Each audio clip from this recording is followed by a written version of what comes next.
I had a feeling, you know. Not the kind of paranoia that comes from insecurity, but the gut-wrenching certainty that something was deeply wrong. Ashley had been acting strange for weeks. The late nights at work, the sudden obsession with her appearance, and the way she snapped at me over nothing, it didn't add up.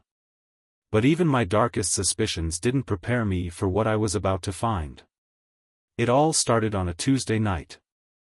I was working late in the garage, fixing up the old Ford that had been sitting there for years.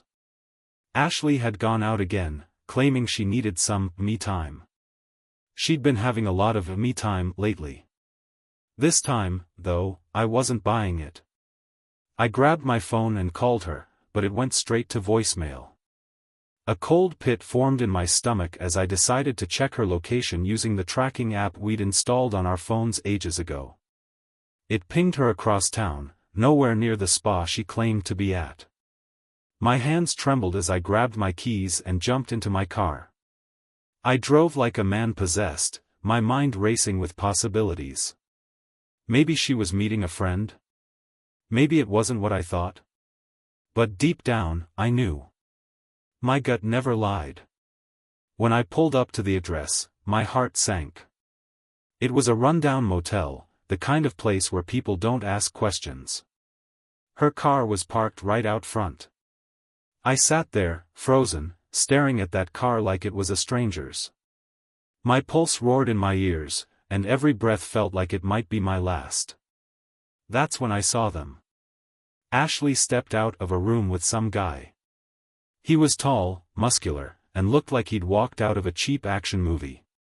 She laughed, my wife laughed, as he wrapped his arm around her waist and pulled her close. I couldn't move. Couldn't think.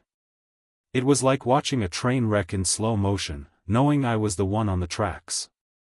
When they disappeared back inside, I finally found my feet. I didn't barge in like I wanted to. Instead, I drove home, my mind a storm of anger, pain, and confusion. I knew this wasn't over, not by a long shot. That night, I couldn't sleep.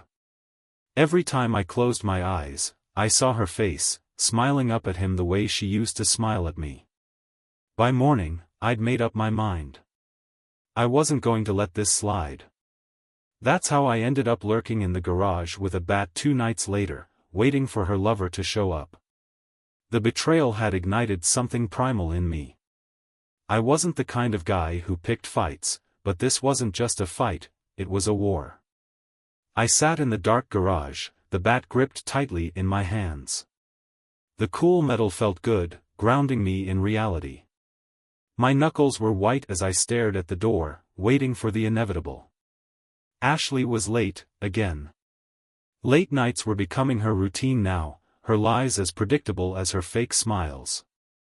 Tonight, though, I was done playing the fool. The clock on the wall ticked loudly, each second adding fuel to the fire inside me. The ache of betrayal wasn't just in my chest anymore, it was everywhere. In my muscles, in my mind, in the way my teeth clenched so hard I thought they'd crack. Then I heard it. Tires crunching on the driveway gravel. My heart leaped into my throat as the sound of a car door opening echoed outside.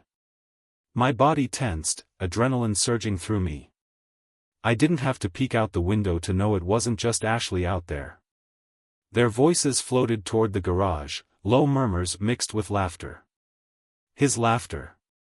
The same deep chuckle I'd heard that night at the motel. It stabbed through me like a knife. My fingers tightened around the bat. The garage door creaked open. Ashley stepped in first, flipping the light switch. She froze when she saw me. Her face went pale, then flushed red with anger, like she was the victim here. "What the hell, Liam?" she snapped, her voice sharp and accusing. "Why are you sitting in the garage like some kind of psycho?" Behind her, the bastard stepped into view. He was just as smug and self-assured as I remembered, with his cocky swagger and a smirk that made me want to break something. "Who's this?" he asked casually, like I was the intruder in my own home. Before Ashley could answer, I stood up, the bat still in my hand. My pulse pounded in my ears as I took a step toward him. I'm her husband, you piece of... Liam, stop. Ashley cut me off, stepping between us. Her eyes were wild, her hands up like she was trying to calm a wild animal. Don't do this. You're being crazy. Crazy? I barked, my voice cracking with rage. Crazy is sneaking around with this clown and thinking I wouldn't notice. The bastard laughed. Actually laughed. Relax, man, he said, his voice dripping with condescension. It's not like you've got much to lose. That was it. Something in me snapped. I swung the bat before I could even think, aiming for his chest. But he was fast, faster than I expected. He ducked, grabbing the bat mid-swing and yanking it out of my hands. Before I knew it, he drove the end of the bat into my stomach, knocking the wind out of me. I hit the ground hard, gasping for air as pain radiated through my body. He loomed over me, the bat now in his hands. Listen, cuckold, he said, his voice low and menacing. I'll come here every day if I feel like it, and you'll be grateful. Try that again, and I'll kill you. Maybe then your little 304 can cash in on your insurance. I looked up at Ashley, hoping, praying, that she'd say something, do something, anything to stop this madness. But she just stood there, arms crossed, her lips curled in disgust. You're pathetic, Liam, she spat. This is why I can't stand you anymore. Always playing the victim, always so weak. Her words hit harder than the bat ever could. The woman I had loved, the woman I had built a life with, was standing there, siding with the man who had just threatened to kill me. You're both sick, I choked out, struggling to sit up. You deserve each other. The bastard laughed again, tossing the bat aside like he didn't even need it. Glad we're on the same page, he said, clapping me on the shoulder as he walked past me, out the door. Ashley didn't follow him immediately. She lingered for a moment, her eyes cold and unreadable. Grow up, Liam, she said finally, before turning on her heel and slamming the door behind her. I sat there on the cold garage floor, staring at the bat lying a few feet away. My body ached, but it was nothing compared to the hollow, gnawing pain in my chest. I'd been humiliated, broken, and discarded by the woman I'd devoted my life to. I didn't know how long I sat there, replaying the scene over and over in my mind, but the sound of my phone vibrating snapped me out of it. I pulled it out of my pocket and saw the name on the screen, Jake. Jake was my closest friend, a brother to me ever since our days in Afghanistan. We hadn't talked much since he'd moved out of state, but something made me answer. Jake, I croaked, my voice barely above a whisper. Liam? You sound like hell. What's going on? For the first time that night, the dam broke. Words spilled out of me, disjointed, angry, broken words, but Jake didn't interrupt. He just listened. Stay put, he said firmly when I finally stopped rambling. I'm coming to you. But you're... I said I'm coming, he cut me off. You need someone who's got your back right now. I'll be there by morning. I hung up, staring at the phone in my hand.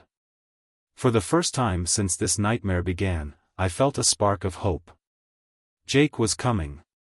And if anyone could help me figure out how to deal with this mess, it was him. The hours between Jake's call and his arrival dragged on like an eternity. I couldn't sleep. Every time I closed my eyes, I saw Ashley's smug face, heard the bastard's laughter, felt the humiliation all over again. My chest burned with a mix of rage and helplessness. At some point, I ended up back in the living room, sitting in the dark with a bottle of whiskey I didn't even remember opening. The drink didn't help, not with the ache in my chest or the bruises forming on my stomach. The sound of tires crunching on gravel outside jolted me awake. I glanced at the clock, 5:43 a.m. My heart raced as I stumbled to the door. When I opened it, there he was, Jake, standing in the early morning fog, his duffel bag slung over one shoulder and a look of grim determination on his face. "Hell, Liam," he said, stepping inside. "You look worse than I imagined." He was right. I probably looked like death. But I wasn't in the mood for small talk. I closed the door behind him and gestured toward the couch. "You want coffee?" I asked, my voice hoarse. Jake shook his head, dropping his bag on the floor. "What I want is for you to start from the top. Tell me everything." And I did. I told him about Ashley's lies, the motel, the smug bastard who thought he owned my house now, and how she'd stood there like a damn spectator while he threatened me. Jake listened silently, his jaw tightening with every word. By the time I finished, his eyes were like steel. "Unbelievable," he muttered, leaning back on the couch. "She's not just a cheater, Liam. She's gone full-on traitor. And this guy? He's nothing but a thug with an ego." I nodded, my fists clenching. "So what the hell do I do, Jake? She's turned into someone I don't even recognize, and he's walking around like he owns the place. I can't take much more of this." Jake leaned forward, resting his elbows on his knees. "We fight back," he said simply. "But first, we need to be smart about this. No more going in blind with bats. You've got to hit them where it really hurts." His words sent a spark of adrenaline through me. "How?" Jake pulled out his phone and began typing. "First, we gather evidence.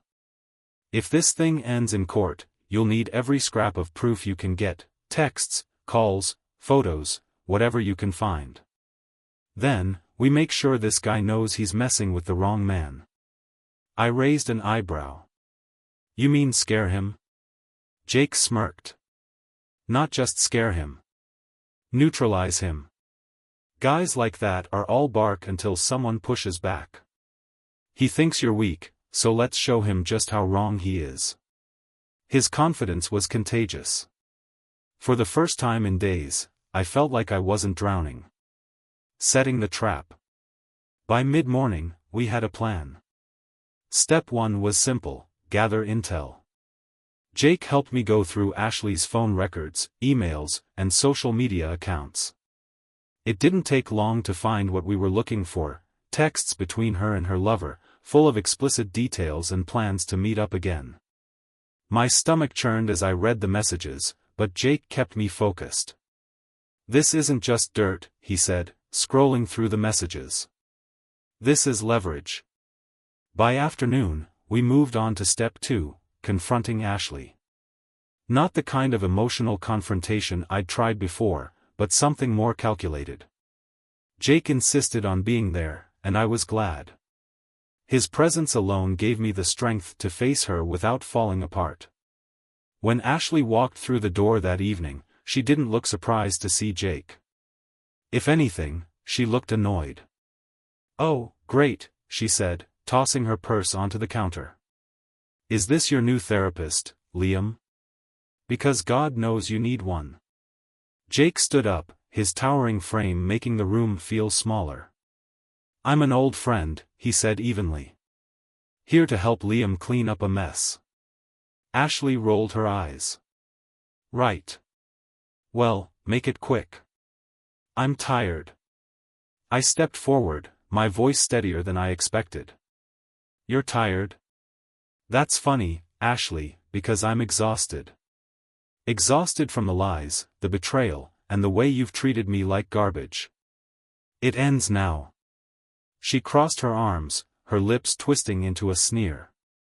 "Oh, please. Spare me the victim act, Liam. You were boring long before any of this started." Jake's hand shot out, grabbing a chair and spinning it around. He sat down, his gaze locked on Ashley. "Let me tell you something, Ashley," he said, his voice low but firm. "You can insult Liam all you want, but we both know the truth. You screwed up. And now? You're going to face the consequences."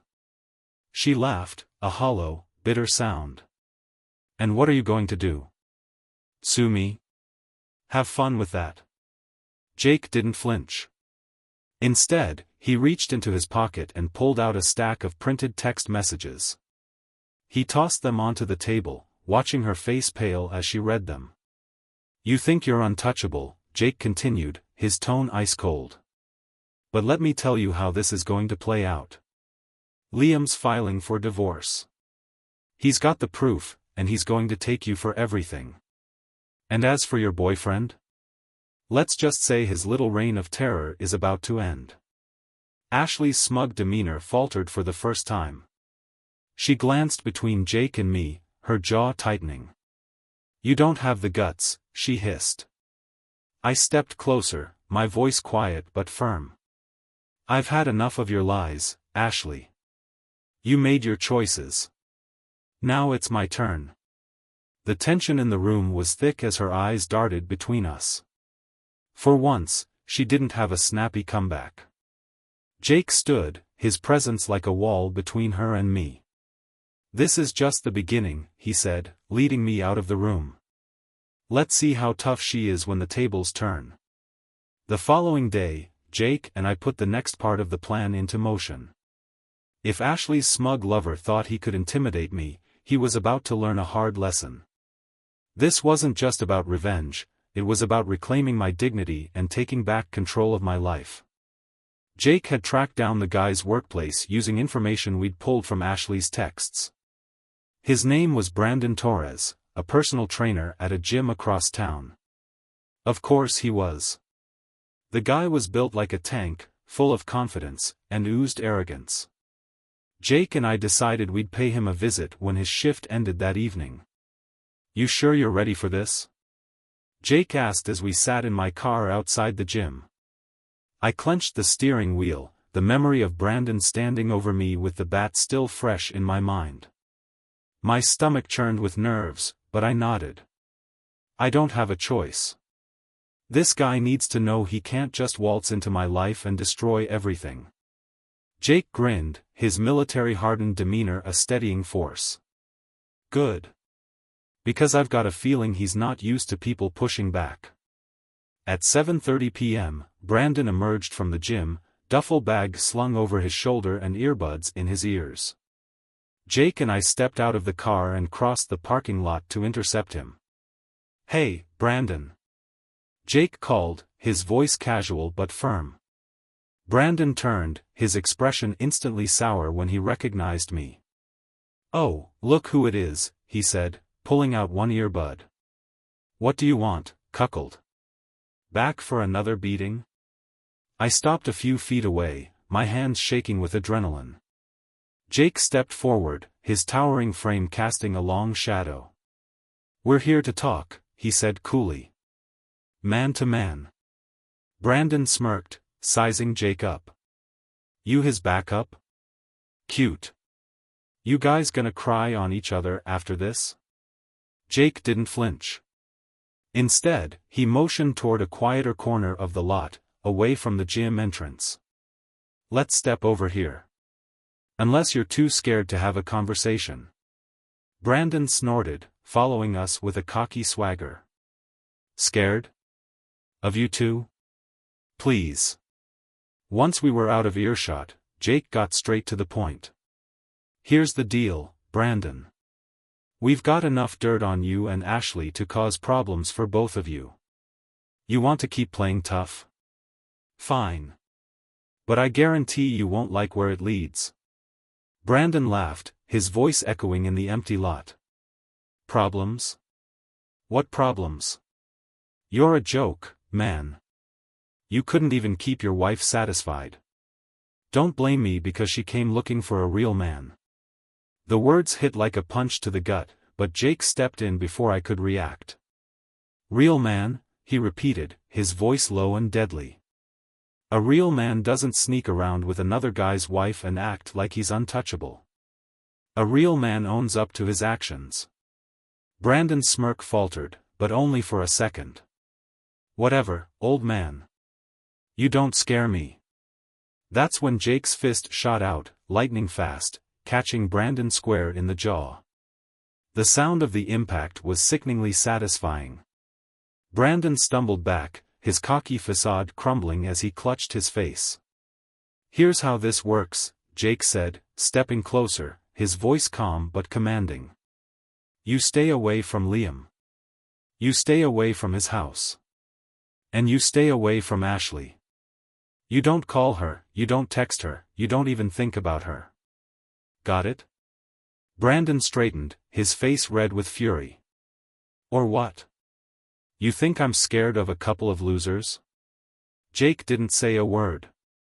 Instead, he grabbed Brandon by the collar and shoved him against the side of the building. The gym's floodlights illuminated the fear in Brandon's eyes as Jake leaned in. "Or," Jake said quietly, "you'll find out exactly what happens when you mess with a man who's got nothing left to lose." For the first time, Brandon looked unsure. He opened his mouth to retort, but Jake released him, letting him fall back against the wall. "Now get out of here," Jake said, his voice like steel. "And don't come back." Brandon hesitated, glancing between us as if weighing his options. But ultimately, he picked up his bag and stormed off, muttering curses under his breath. As he disappeared into the night, I let out a breath I didn't realize I'd been holding. "That felt good," I admitted, my voice shaky. Jake clapped me on the shoulder. "Damn right it did. But we're not done yet. He might stay away, but Ashley's still the root of the problem. You ready to deal with her?" I nodded, a new determination settling over me. "Yeah. I'm ready." A turning point. When we got back to the house, Ashley was waiting for me in the kitchen. She was sipping a glass of wine, her expression as cold and smug as ever. "So, what's the dynamic duo been up to?" she asked, her voice dripping with sarcasm. Jake stayed silent, letting me take the lead. I stepped forward, meeting her gaze with a confidence I hadn't felt in weeks. "We're done, Ashley," I said, my voice steady. "I'm filing for divorce. And trust me, you're not walking away from this unscathed." She laughed, a cruel, bitter sound. "Oh, please. You can't even stand up to Brandon without your little bodyguard here. You think you can handle a divorce?" I didn't flinch. "Watch me." Her face twisted in anger, but before she could unleash another tirade, Jake stepped in. "You had your fun, Ashley," he said, his voice low and commanding. "But it's over. Liam's done being your doormat. And if you're smart, you'll back off before things get worse for you." For the first time, Ashley looked uncertain. She stared at us, her bravado cracking just slightly, before turning on her heel and storming out of the kitchen. As the door slammed behind her, Jake turned to me with a small grin. "See? That wasn't so hard." I managed a shaky smile. For the first time in weeks, I felt like I was finally in control. The morning after our confrontation with Brandon, I woke up with a strange mixture of relief and dread. The house was eerily quiet. Ashley hadn't come back after storming out the night before, and I wasn't sure whether to feel grateful for the peace or wary of what she might be planning. Jake, ever the early riser, was already up, sitting at the kitchen table with a steaming mug of coffee. "She's not the type to go down without a fight," he said, not even looking up from the map he was studying. "Be ready for anything." He was right. Ashley had always been a master manipulator, and I'd learned the hard way how far she was willing to go to get her way. I didn't have to wait long to find out. The bombshell. Around noon, a loud knock echoed through the house. I froze, my heart pounding. Jake rose from his chair, motioning for me to stay put as he moved to the door. When he opened it, we were greeted by a man in a suit, holding a clipboard and a smarmy grin. "Mr. Liam Hayes?" he asked, glancing between Jake and me. "That's me," I said cautiously, stepping forward. The man extended an envelope. "You've been served," he said, handing it to me with the air of someone who had done this 1,000 times. Without another word, he turned and left. I stared at the envelope in my hands, my stomach sinking. Jake peered over my shoulder as I tore it open. Inside was a formal legal document, a restraining order. Ashley had claimed I'd been abusive, stating that she no longer felt safe in her own home. My jaw dropped as I read the accusations, each one more ridiculous than the last. "She's playing dirty," Jake muttered, his eyes narrowing. "She's trying to flip the script and paint you as the villain." I couldn't believe it. After everything she'd done, she was trying to turn the tables and make me look like the bad guy.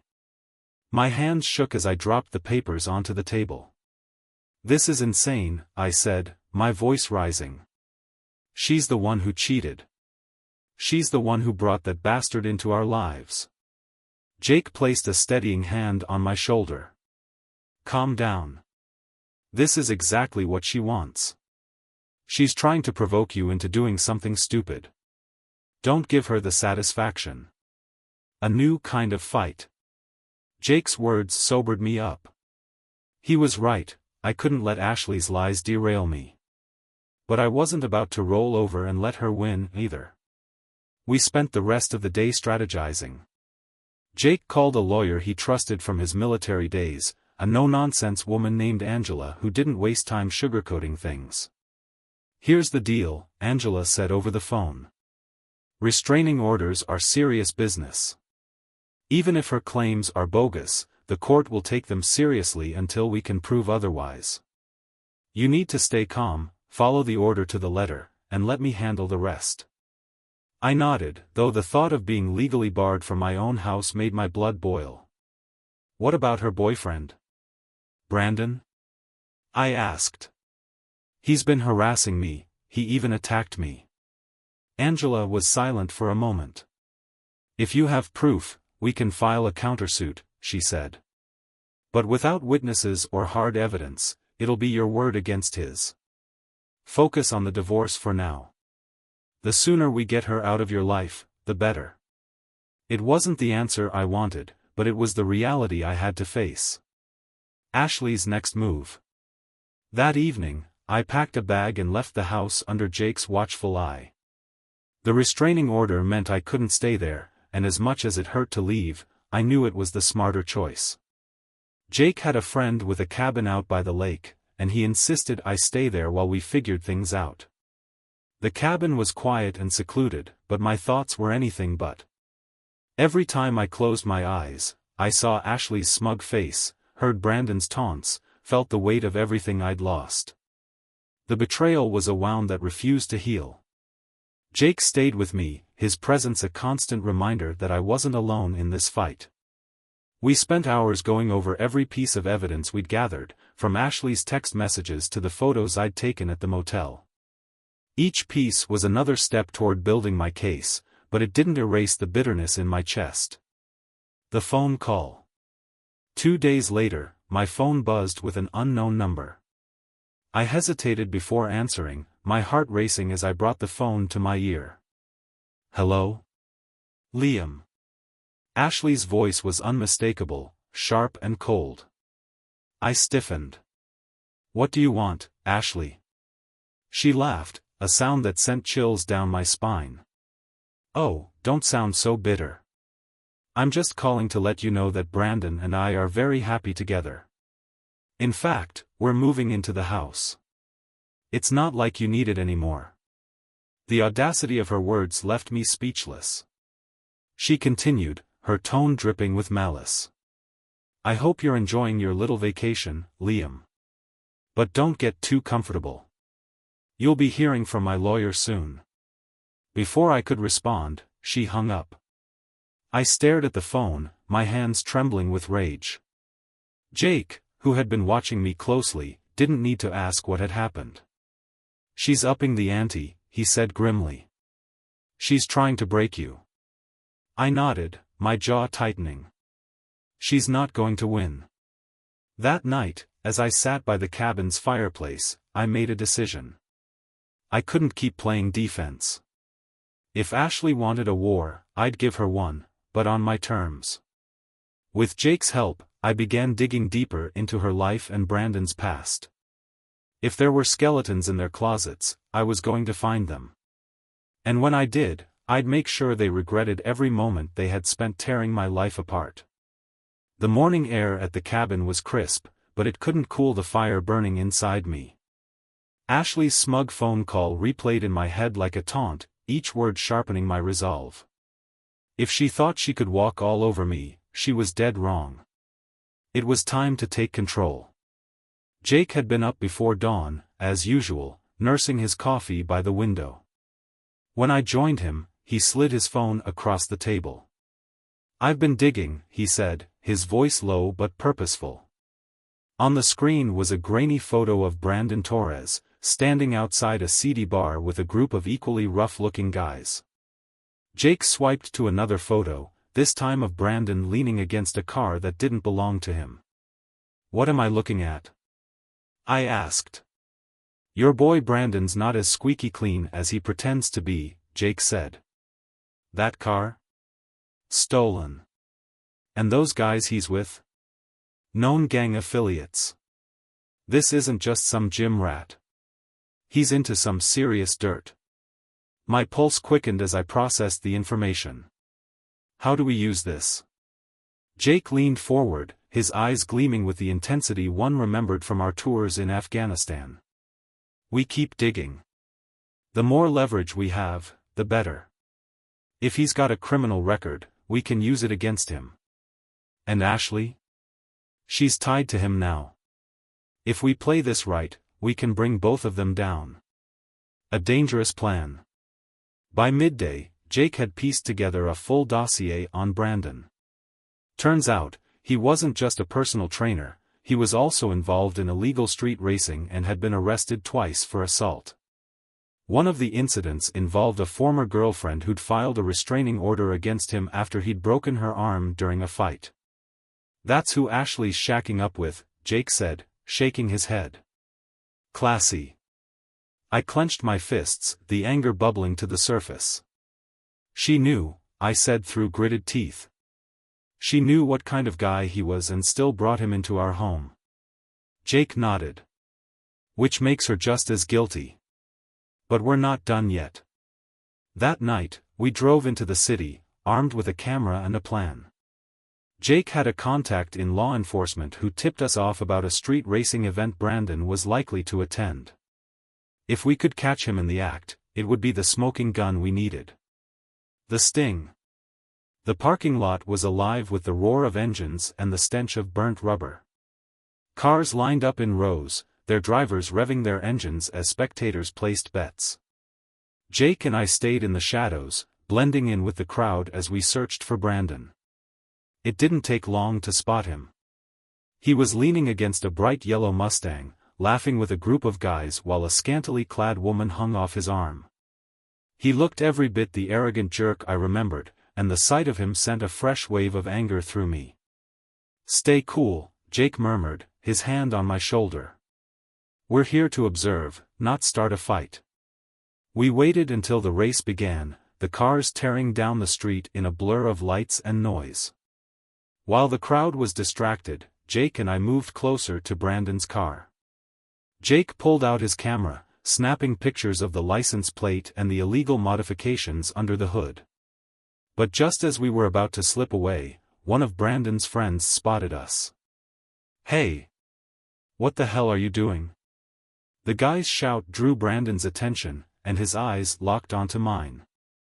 His expression shifted from confusion to recognition, then to pure rage. "You've got to be kidding me," he snarled, pushing through the crowd toward us. Jake stepped in front of me, his military training kicking in as he raised his hands in a calming gesture. "Easy, man. We're just passing through." But Brandon wasn't buying it. He lunged at me, shoving Jake aside and grabbing me by the collar. "You think you can just follow me around? You got a death wish or something?" Before I could respond, Jake stepped in again, his fist connecting with Brandon's jaw in a single, brutal punch. Brandon stumbled back, clutching his face as the crowd erupted in chaos. "Let's go!" Jake shouted, grabbing my arm and pulling me toward the car. Backfire. We made it back to the cabin without being followed, but my nerves were shot. The encounter had escalated faster than I'd anticipated, and I couldn't shake the feeling that things were about to get even worse. Sure enough, the next morning, I received a phone call from Angela. "We've got a problem," she said, her tone grim. "Ashley filed a complaint against you for harassment. She claims you've been stalking her and Brandon." My heart sank. "That's not true. We were gathering evidence." "I know," Angela interrupted. "But she's twisting it to make you look like the aggressor. She's trying to paint you as unstable, hoping to undermine your case in the divorce proceedings." I rubbed a hand over my face, the weight of the situation pressing down on me. "What do we do?" Angela sighed. "We fight back. I'll file a countersuit and present the evidence you've gathered. But Liam, you need to be careful. Ashley's not just trying to win. She's trying to destroy you." The boiling point. That night, as I sat by the fireplace, staring at the restraining order and the photos we'd taken, I felt the anger simmering just below the surface. Ashley and Brandon thought they could take everything from me, my home, my reputation, my life. But they underestimated one thing: I wasn't the same man I'd been weeks ago. Jake sat across from me, his expression unreadable. "You've got two choices," he said finally. "You can let them walk all over you, or you can hit back harder." I met his gaze, a steely determination settling over me. "We hit back." Jake nodded, a small smile tugging at the corner of his mouth. That's what I wanted to hear. The next step was clear. If Ashley and Brandon wanted a war, I'd give them one they'd never forget. The morning sunlight filtered through the cabin's windows as I sat at the kitchen table, flipping through the growing stack of evidence Jake and I had collected. Brandon's criminal past, Ashley's bold-faced lies, and now her latest attempt to paint me as a villain, it was all a sickening web of betrayal. But today wasn't just about reflection. It was about finding the thread that would unravel everything. Jake was already working the phones, speaking in hushed tones to one of his old contacts. From his clipped responses, I could tell it wasn't a casual conversation. He hung up and turned to me, his face grim. "That was Angela," he said. "She dug up something on Ashley that changes everything." I leaned forward, my heart pounding. "What is it?" Jake handed me a manila folder, his jaw tightening. "You're going to want to sit down for this one. Ashley's dark secret." Inside the folder was a report from a private investigator Angela had hired. The first few pages detailed Ashley's movements in the weeks leading up to her affair. I skimmed over mentions of her gym visits and long, shopping trips, my stomach twisting at how blatant her deceit had been. But then I reached the part that made my blood run cold. There it was, in black and white, financial records showing a hidden account in Ashley's name. Over the past year, she'd been siphoning money out of our joint savings, funneling it into this secret stash. The amount was staggering, tens of thousands of dollars, all hidden from me. But it didn't stop there. The next page showed a series of wire transfers from that account to one in Brandon's name. My hands shook as I stared at the dates. The transactions had started months before I'd even suspected the affair. "She's been funding him," I said, my voice hollow. Jake nodded. "Looks like it. And not just for the affair, Angela thinks Brandon might be using her money to cover his racing debts. This isn't just about betrayal, Liam. She's been stealing from you." The realization hit me like a freight train. Ashley hadn't just cheated, she'd systematically dismantled my life, piece by piece, without me even noticing. A turning point. I stood up, pacing the cabin as my anger boiled over. She didn't just betray me, she used me. My hard work, my savings, everything we built together, and she handed it over to that scumbag. Jake watched me silently for a moment before speaking. "So what are you going to do about it?" I stopped pacing, meeting his gaze. "We hit her where it hurts. Legally. Financially. She doesn't get to walk away from this unscathed. The perfect storm.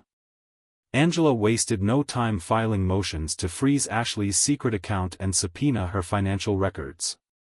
The restraining order Ashley had filed against me was starting to crumble under the weight of her lies. Angela had presented evidence of Ashley's affair, Brandon's criminal history, and now the embezzlement. Still, it wasn't enough for me. I wanted her to feel the weight of her actions. That's when Jake suggested we confront Brandon directly. "We know where he's going to be," Jake said. "The next race is in 2 days. We show up, and we make it clear that we're not backing down." I hesitated. "You think that'll work? Brandon's not exactly the reasonable type." Jake grinned, a dangerous gleam in his eyes. "That's why we're not going alone." The showdown. 2 days later, we found ourselves back in the city, parked a block away from the same street racing scene we'd visited before. But this time, we weren't flying solo. Jake had called in a favor from another one of his military buddies, a hulking guy named Nate who looked like he could bench press a car. The three of us moved through the crowd, blending in as we searched for Brandon. It didn't take long to find him. He was front and center, revving his Mustang's engine as he prepared for another race. I clenched my fists, my anger surging to the surface. But Jake's hand on my shoulder stopped me. "Stick to the plan," he said firmly. As Brandon climbed out of his car, we approached him. His smirk vanished when he saw me. "You've got some nerve showing up here," he said, his voice dripping with contempt. I didn't flinch. "We need to talk." Brandon laughed, glancing around at his friends. "Oh, you want to talk now? About what? How I'm better at everything than you? Your wife certainly thinks so." Nate stepped forward, his massive frame towering over Brandon. "You want to rethink your tone," he said, his voice low and menacing. Brandon's smirk faltered, but he didn't back down. "What do you want, Liam? You looking for another beating?" I pulled out a copy of the financial records Angela had uncovered and shoved them into his chest. "This. I know Ashley's been giving you money. A lot of it.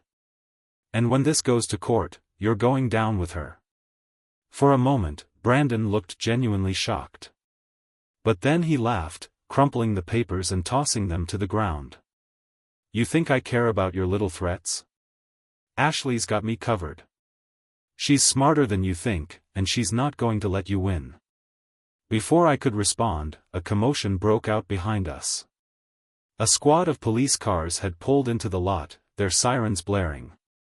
Officers poured out, yelling for everyone to put their hands up. Jake grinned. "Looks like someone tipped them off about an illegal race." The crowd scattered, but Brandon wasn't fast enough. An officer grabbed him, slamming him against the hood of his car as they cuffed him. "You set me up," Brandon shouted, his voice filled with rage. I didn't respond. I just watched as he was hauled away, a small sense of satisfaction blooming in my chest. Ashley's reaction. When the news of Brandon's arrest reached Ashley, her reaction was exactly what I expected. She called me in a fury, screaming accusations and threats over the phone. "You think this is over?" she shrieked. "You're going to pay for this, Liam." I stayed calm, letting her words wash over me. "You've already taken everything from me, Ashley. There's nothing left for you to destroy." Her silence on the other end of the line was the most satisfying sound I'd heard in weeks. The courtroom buzzed with tension as the judge took his seat. This was the culmination of everything, weeks of pain, betrayal, and determination distilled into this one moment. Ashley sat at the defendant's table, looking every bit the woman I'd once adored but could no longer recognize. Her polished smile and carefully rehearsed demeanor screamed desperation. Brandon, however, wasn't by her side. He was still in county lockup, thanks to the street racing charges and the mountain of evidence Jake and I had provided. As the proceedings began, Angela laid out our case with precision. The affair. The stolen funds. Brandon's criminal history. It was all on display, each point hitting harder than the last. Ashley's lawyer tried to twist the narrative, painting me as an unhinged, controlling husband, but Angela's evidence was airtight. The moment of reckoning came when Angela revealed Ashley's secret financial records. "Your Honor," Angela began, holding up a thick binder of documents, "my client's wife not only betrayed him but systematically embezzled tens of thousands of dollars from their joint accounts to fund her lover's illegal activities. This is not just a case of infidelity. It's theft, fraud, and gross misconduct in this marriage." Ashley's face turned ashen. For the first time, her confidence faltered. She turned to her lawyer, whispering furiously, but there was no escaping the truth. Ashley's fall. The judge's ruling was swift and merciless. Ashley was ordered to return every penny she had stolen, and because the funds had been used to finance Brandon's criminal endeavors, she now faced additional legal repercussions. The restraining order against me? Dismissed. The divorce settlement? Overwhelmingly in my favor. But the most satisfying moment came when the judge addressed Ashley directly. "Mrs. Carlson," he said, his voice firm, "your actions have shown a blatant disregard for your marital vows, the law, and common decency. This court cannot and will not condone such behavior. Consider this a warning: if you continue down this path, the consequences will be far more severe." Ashley's perfect facade shattered. She stormed out of the courtroom in tears, her lawyer trailing behind her like a lost puppy. I didn't feel triumph or joy, just a quiet sense of closure. A reunion and redemption. Back at the cabin, Jake and Nate were waiting with beers in hand. "How'd it go?" Jake asked, a knowing grin on his face. "Better than I expected," I said, sinking into a chair and cracking open a cold one. "Ashley's going to be too busy dealing with legal fallout to cause me any more trouble. Brandon's still in jail, and I've got my life back." Jake raised his bottle in a toast. To starting over. As we clinked bottles, I realized how far I'd come since that fateful night in the garage. The man I was back then, broken, angry, and blindsided, felt like a distant memory. Jake and Nate had reminded me what it meant to fight for myself, to reclaim my strength and dignity. But the real turning point came later that evening when I received a call from Angela. "I have some good news," she said. "A judge has expedited your divorce, and with Ashley's financial fraud exposed, you'll walk away with the majority of the assets." "Thank you, Angela," I said, relief washing over me. "I couldn't have done this without you." She hesitated for a moment. "You deserve this, Liam. And you deserve to be happy again." Her words stayed with me long after the call ended. The letter. A week later, as I was packing up the cabin, I found a letter tucked under the windshield wiper of my car. The handwriting was unmistakably Ashley's. "Liam. I know you hate me, and you have every right to. But I need you to know that everything I did, as awful as it was, wasn't about you. I was unhappy, yes, but that doesn't excuse my choices. I thought Brandon was my way out, my chance to feel alive again. I was wrong. He used me, just like I used you. I don't expect forgiveness. I don't deserve it. But I hope, one day, you can understand. Ashley." I crumpled the letter and tossed it into the trash. It wasn't closure I needed from her, it was freedom. Moving forward. Months passed, and life began to stabilize. I sold the house Ashley and I had shared, using the proceeds to buy a small but cozy place closer to the mountains. Jake moved in temporarily while he figured out his next steps, and Nate visited often, bringing much-needed laughter and camaraderie. One crisp autumn morning, I stood on the deck of my new home, looking out at the sprawling forest below. For the first time in years, I felt at peace. Ashley's betrayal had gutted me, but it had also forced me to reevaluate my life. I wasn't just a man who'd been wronged, I was a survivor, a fighter, and someone capable of rebuilding from the ashes. As I sipped my coffee, my phone buzzed with a message from Angela. "Angela, any plans this weekend? Thought we could celebrate your fresh start." A smile tugged at my lips. Life had thrown me into the fire, but I'd come out stronger. And for the first time in a long time, I was looking forward to what came next. Final thoughts. If there's one thing I've learned through this ordeal, it's that betrayal doesn't define you, it reveals you. When the people you trust most turn their backs, you discover the strength you didn't know you had. To anyone going through something similar, my advice is simple: don't let someone else's mistakes steal your worth. Fight for yourself, lean on the people who have your back, and never settle for less than you deserve. Life may knock you down, but it's how you rise that defines you. And trust me, you will rise.